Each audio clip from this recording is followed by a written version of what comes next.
Bonjour, dans cette vidéo, on va parler des symétries et invariances du champ électrostatique.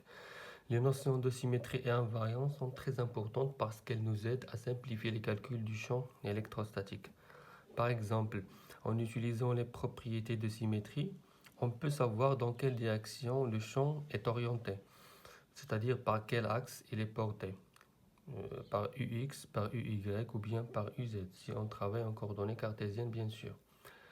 D'autre part, en utilisant les propriétés d'invariance, on peut déterminer de quel paramètre dépend le champ E. Est-ce qu'il dépend de X, de Y ou bien de Z?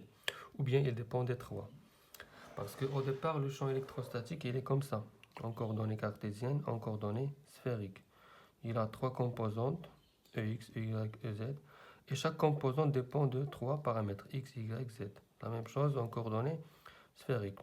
Mais en utilisant les propriétés de symétrie, on peut éliminer par exemple une composante ou bien deux.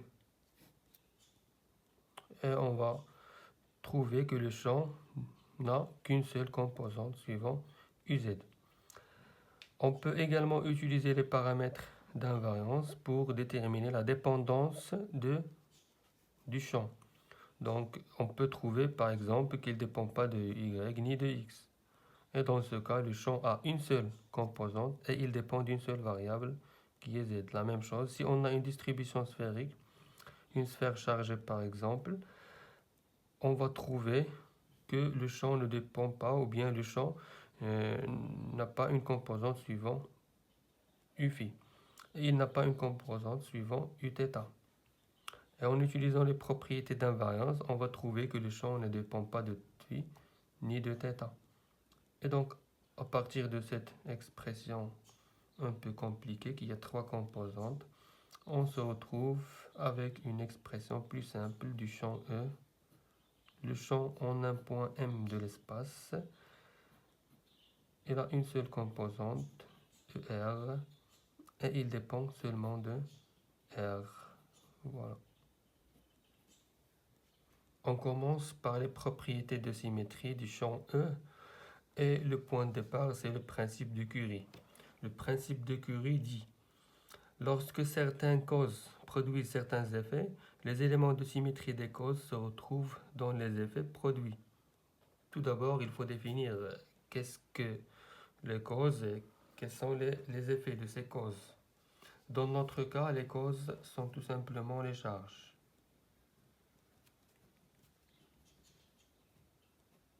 Donc, la distribution de charges.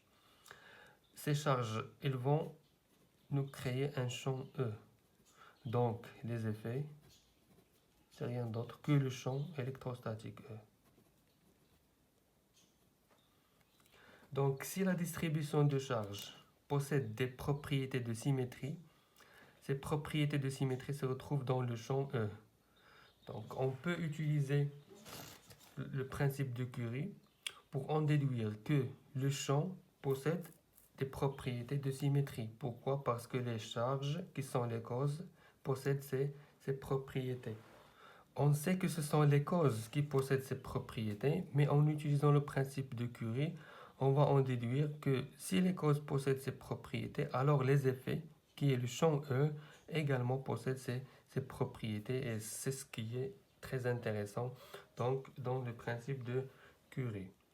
Il y a deux propriétés de symétrie. La première propriété, elle dit que si la distribution de charge admet un plan de symétrie, alors le champ E appartient forcément à ce plan. Et ça, c'est une très bonne information, parce qu'une fois on détermine le plan de symétrie, on sait que le champ E, il appartiendra à ce plan. C'est déjà pas mal. Mais si on trouve un deuxième plan de symétrie, ça devient plus intéressant, parce que on a deux plans de symétrie. On sait que le champ E appartient à ces deux plans de symétrie. Ça veut dire qu'il appartiendra à l'intersection de ces deux plans. On sait que l'intersection de deux plans, c'est une droite.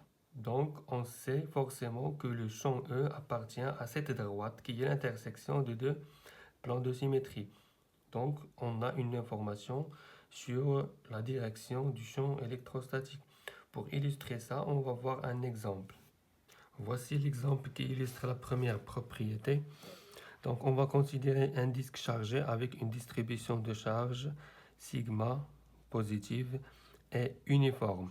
Donc sigma, elle est constante. La distribution de charge ici, c'est la même que la distribution de charge ici, c'est la même ici. Donc en tout point du disque. Et c'est une distribution surfacique, bien sûr.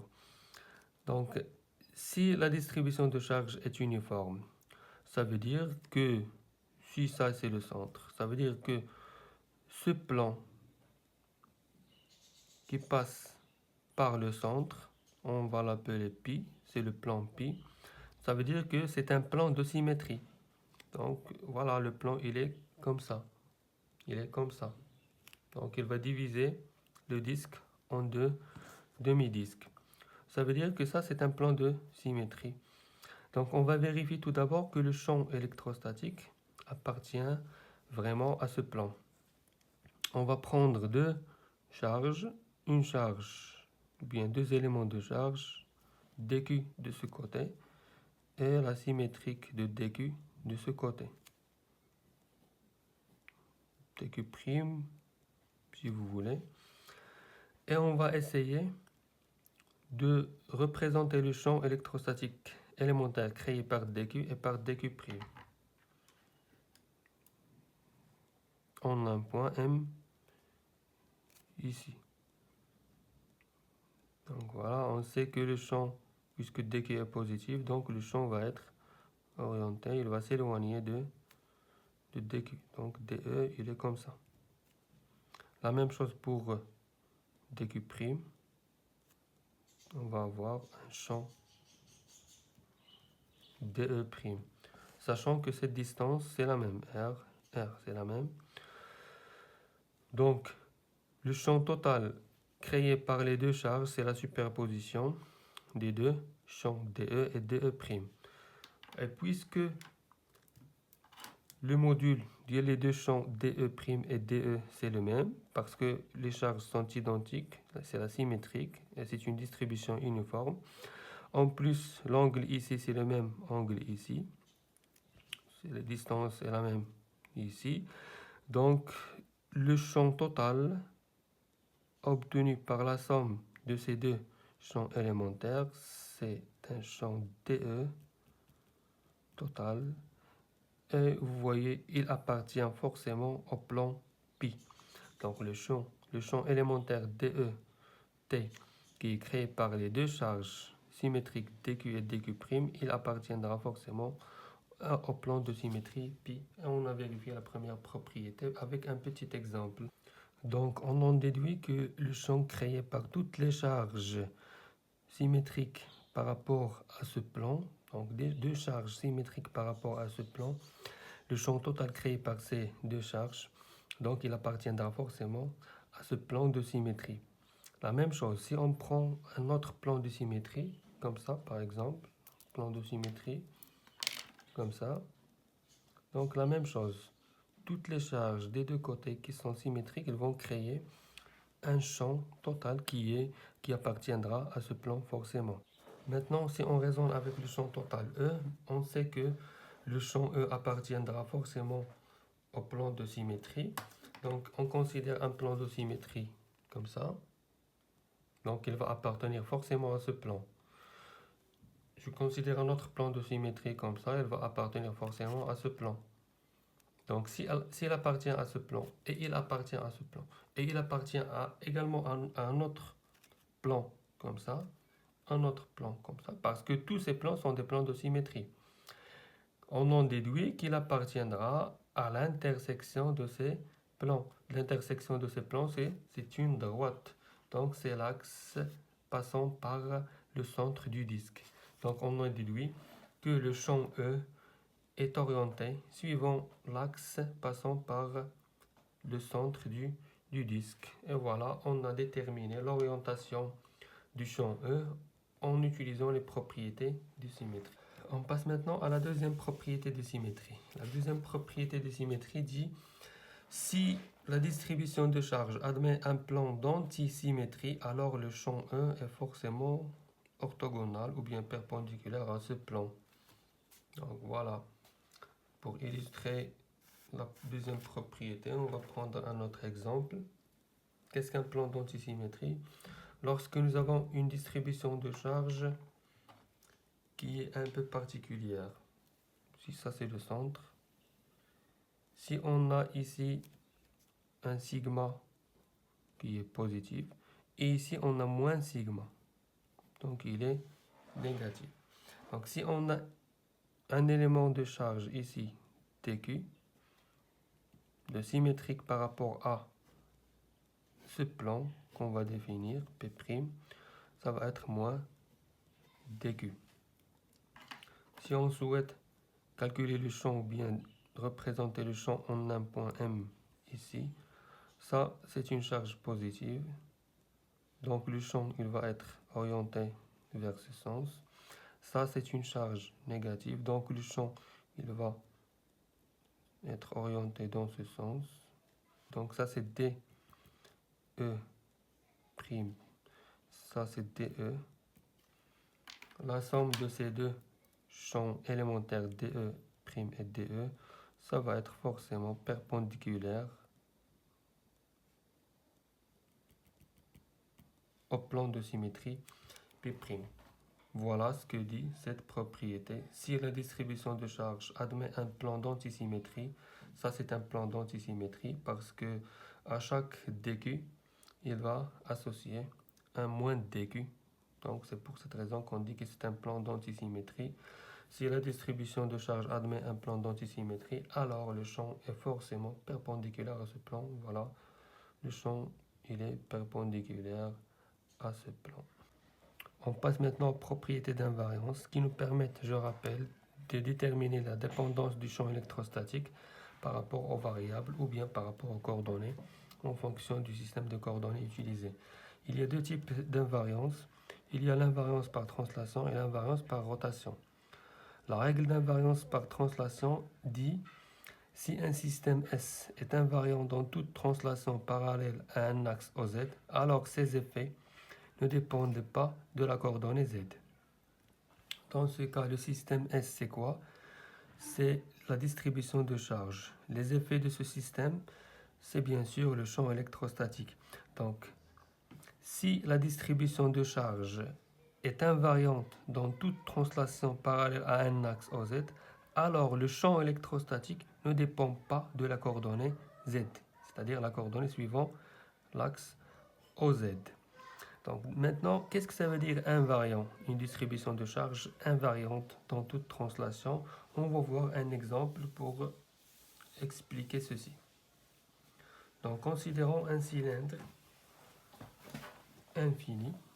Donc on va considérer l'hypothèse que ce cylindre il est infini. Il est chargé avec une distribution de charge ρ volumique positive et uniforme. Elle est uniforme, donc elle est constante. Qu'est-ce que ça veut dire un système invariant par translation? Ce système est invariant par translation, mais pourquoi?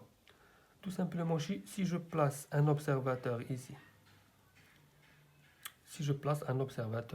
il va voir ou bien il va regarder une distribution de charge de ce cylindre.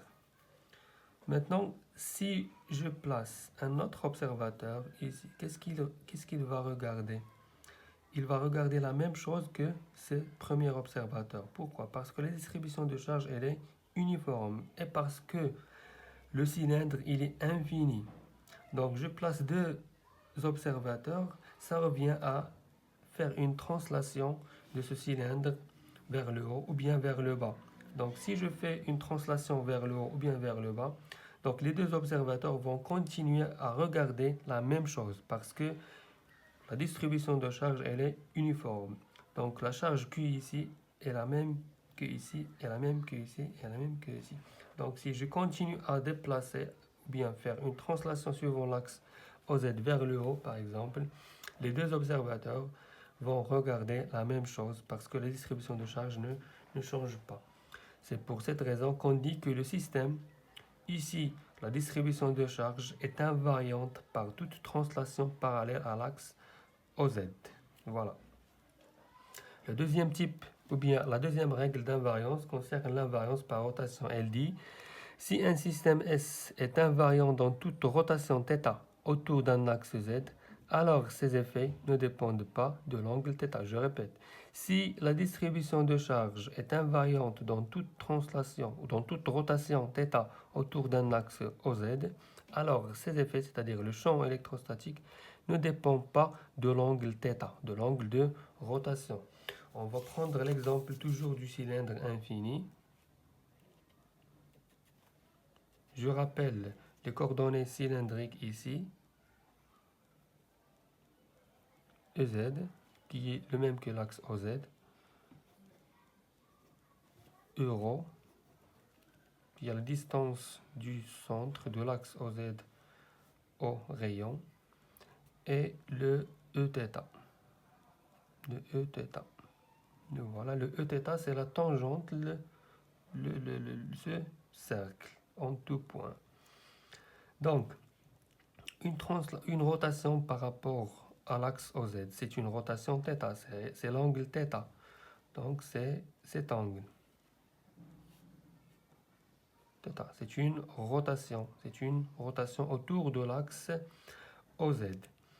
Maintenant, si je place le même observateur ici, et je fais une rotation, je tourne le cylindre, je fais tourner le cylindre d'un angle θ, est-ce que l'observateur va observer ou bien va remarquer un changement ou bien quelque chose qui a changé pour cet observateur? Non. Pourquoi? Parce que la distribution de charge, elle est uniforme. La charge qui est ici, c'est la même que la charge qui est ici, c'est la même que la charge qui est ici. Donc, même si je fais tourner le cylindre, je tourne le cylindre, donc l'observateur, il va continuer à regarder la même distribution de charge ou bien la même charge.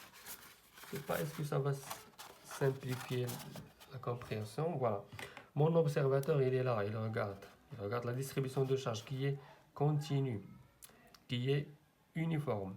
Voilà, je fais tourner le cylindre, je tourne le cylindre, je suis en train de tourner le cylindre. Donc le cylindre, il tourne. L'observateur, il regarde la même chose. Donc, il ne s'aperçoit pas que le cylindre est en train de tourner. Pourquoi? Parce qu'il est en train de regarder la même chose. Il n'y a pas un changement, il n'y a rien. La distance entre l'observateur et le cylindre reste la même. Donc, et la distribution de charge, elle est la même.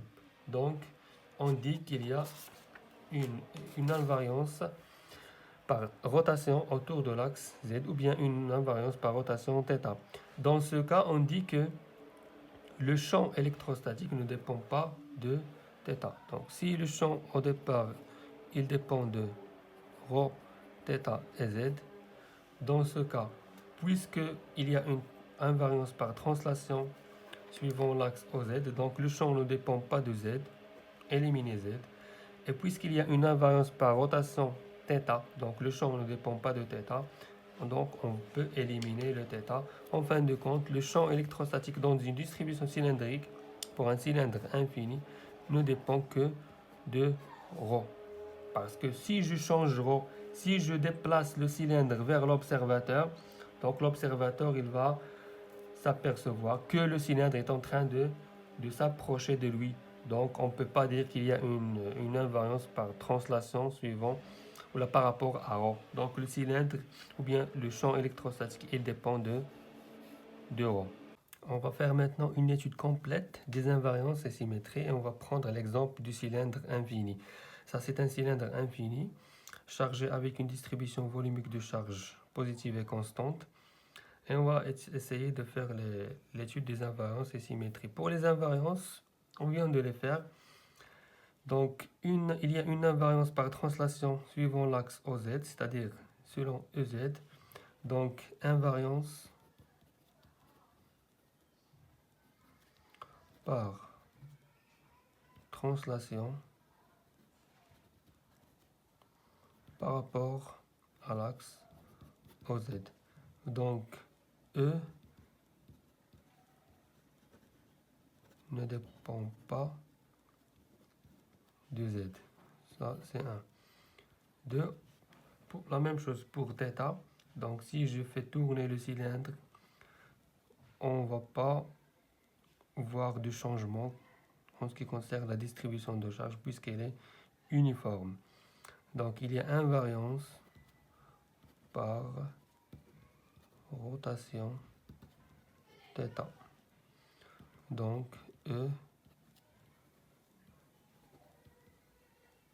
ne dépend pas de θ. Voilà. Donc on peut écrire E de M est égal à E de O tout simplement. Voilà le résultat de l'étude des invariances. Pour les symétries, nous avons dit que le champ électrostatique est parallèle ou bien il appartient à tout plan de symétrie. Et nous avons dit qu'on a besoin de deux plans de symétrie pour déterminer la direction du champ électrostatique. Donc on va essayer de trouver deux plans de symétrie. Le premier plan de symétrie que je remarque, c'est le plan de symétrie qui est défini par les deux vecteurs unitaires euro et Eθ. Euro et Eθ.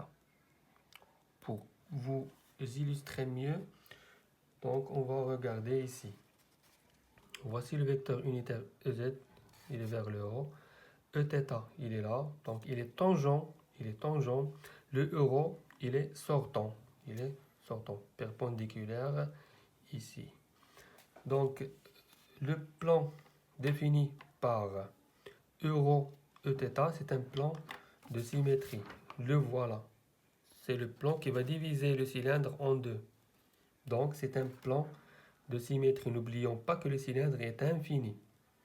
Donc ce plan qui va diviser le cylindre comme ça, c'est un plan de symétrie. Donc on va écrire le plan pi qui est défini par euro Eθ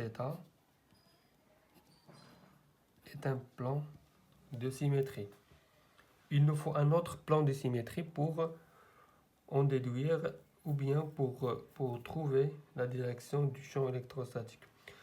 Ici, je remarque que le plan défini par les deux vecteurs unitaires euro EZ, c'est un plan de symétrie. Regardons ici. Voici euro et voici EZ. Donc le plan défini par ces deux vecteurs unitaires, c'est ce plan qui va diviser les cylindres comme ça, latéralement. Donc c'est ce plan. Voilà, c'est ce plan défini par ces deux vecteurs unitaires. Donc il va diviser le cylindre en deux. Donc c'est un plan de symétrie. Donc je prends pi' défini par euro EZ est un autre plan de symétrie. Donc j'ai deux plans de symétrie, je peux conclure concernant la direction du champ électrostatique. Juste une petite remarque, le plan défini par Eθ EZ n'est pas un plan de symétrie parce que ce plan, il est là. Donc, le voilà. Donc ça, c'est pas un plan de symétrie, donc on ne peut pas dire que E appartient à ce plan. Donc euro Eθ c'est un plan de symétrie, euro EZ c'est un plan de symétrie, donc il faut chercher l'intersection de ces deux plans. L'intersection de ces deux plans, c'est très simple, c'est la direction euro. Donc on en déduit que le champ électrostatique est dirigé suivant le vecteur unitaire euro. Donc l'étude des symétries nous dit que, en fin de compte, EM est égal à E d'euro et il est dirigé suivant euro. Et voilà. On va prendre maintenant l'exemple de la sphère. On va essayer de faire l'étude des symétries et invariance. Pour la sphère, ça c'est une distribution de charge, ρ volumique, positive et uniforme, bien sûr. Les vecteurs unitaires E, ER, Eθ vers le bas et Eφ rotation horizontale, et Eθ, rotation verticale. Pour mieux comprendre, voilà. Donc voilà, ça c'est Eφ, c'est tangent ici, donc il va permettre une rotation horizontale. Il va permettre une rotation horizontale. Le ER, il est sortant, c'est simple. C'est le rayon, il est sortant depuis le centre. Le Eθ, il va permettre une rotation verticale. D'accord? Rotation verticale. Maintenant, on va essayer de trouver deux plans de symétrie pour cette distribution de charge.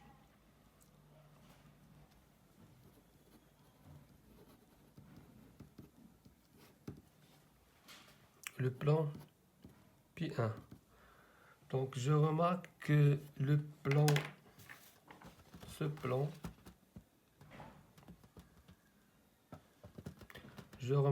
plan, c'est un plan de symétrie. Il va diviser la sphère en deux parties qui sont égales, deux demi-sphères.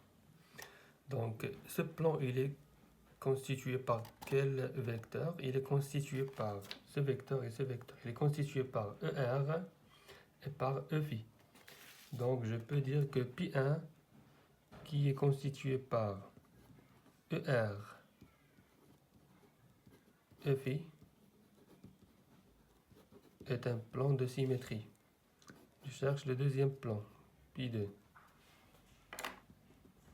Je remarque ici que ce plan, c'est un plan de symétrie. Ce plan, c'est un plan de symétrie. Il va diviser la sphère en deux demi-sphères égales. Donc, ce plan, il est constitué par les deux vecteurs, ER et Eθ. Voilà, ER et Eθ. Donc, le plan ER, Eθ est un autre plan de symétrie. Donc, conclusion, le champ E, il est suivant ER parce que c'est ER, c'est la direction ER qui constitue l'intersection entre les deux plans Pi1 et Pi2. Voilà. Pour les invariances, c'est très simple. Pour les invariances, si je fais tourner la sphère, voilà, si je fais tourner la sphère suivant Eφ, donc suivant Eφ, rotation horizontale. Je fais tourner la sphère, un observateur qui est ici, il ne va rien remarquer parce que la distribution de charge, elle est uniforme. Donc, même distribution de charge, il regarde la même chose. D'accord? Donc, il y a invariance par rotation par rapport à phi. Donc, le champ ne dépend pas de phi. Ça, c'est un. Deuxième chose, je fais la même chose. Je fais tourner la sphère comme ça. Je fais tourner la sphère comme ça, suivant Eθ. Donc, rotation verticale. L'observateur qui est ici ne va rien remarquer parce que la distribution est la même. Donc, il y a invariance par rotation par rapport à θ ou le suivant θ. Donc, on en déduit que le champ E ne dépend pas de phi ni de θ. Et donc, le champ E, il dépend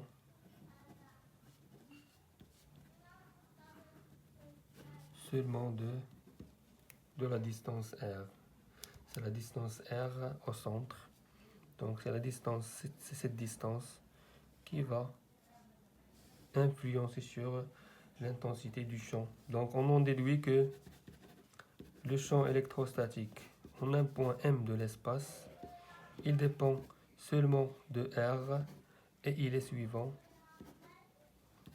le vecteur unitaire ER. Et voilà.